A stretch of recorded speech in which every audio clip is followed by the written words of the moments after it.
اور آقا دو جہاں صلی اللہ تعالی علیہ وسلم نے فرمایا اگر کوئی کام بندہ ایسا کرتا ہے، ایسا عمل کرتا ہے، بظاہر اگر وہ نیکی ہی کیوں نہ ہو، لیکن اگر اس کے اندر اخلاص نہیں ہے، اللہ کی رضا خوشنودی پیش نظر نہیں ہے، تو عمل جو ہے اس کا اجر و ثواب اللہ کی طرف سے اس کو نہیں ملے گا۔ صلی اللہ تعالیٰ علیہ وسلم کو فرمایا روز قیامت ساری مخلوقات اکٹھی ہوگی، اللہ بندوں کو اکٹھا فرمائے گا، ایک فرشتہ جو ہے وہ کی طرف سے یہ اعلان کرے جس نے اللہ کی رضا کے لیے کام کرتے ہوئے اس کے اندر کسی کو شریک ٹھہرایا، یعنی عبادت ہے، نماز ہے یا دیگر عبادات ہے، یہ کس کے لیے ہونی چاہیے؟ صرف اللہ کے لیے، اللہ کی رضا کے لیے ہونی چاہیے۔ اس کے باوجود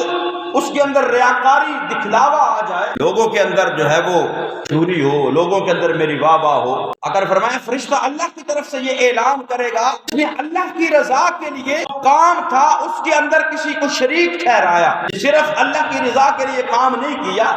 نماز اللہ کی رضا کے لیے صرف نہیں پڑھی، روزہ صرف اللہ کی رضا کے لیے نہیں رکھا، صدقات و خیرات صرف اللہ کی رضا کے لیے نہیں کیے، بلکہ اس کے اندر ریاکاری اور دکھلاوے کو شامل کر لیا، سے وہ فرشتہ اعلان کرے گا کہ اللہ فرماتا ہے وہ ثواب میرے سے نہ مانگے جس کے لیے کام کیا تھا، جا کر اس سے جس کو دکھانے کے لیے کیا تھا، اگر لوگوں کو دکھانے کے لیے کوئی کام کیا تھا، کام نیکی والا تھا، کام وہ اللہ کی رضا کے لیے ہونا چاہیے تھا، لیکن اس کے اندر ریاکاری کو شامل کر لیا، اس کے اندر دکھلاوے کو شامل کر لیا، اس کے اندر نمود و نمائش کو شامل کر لیا،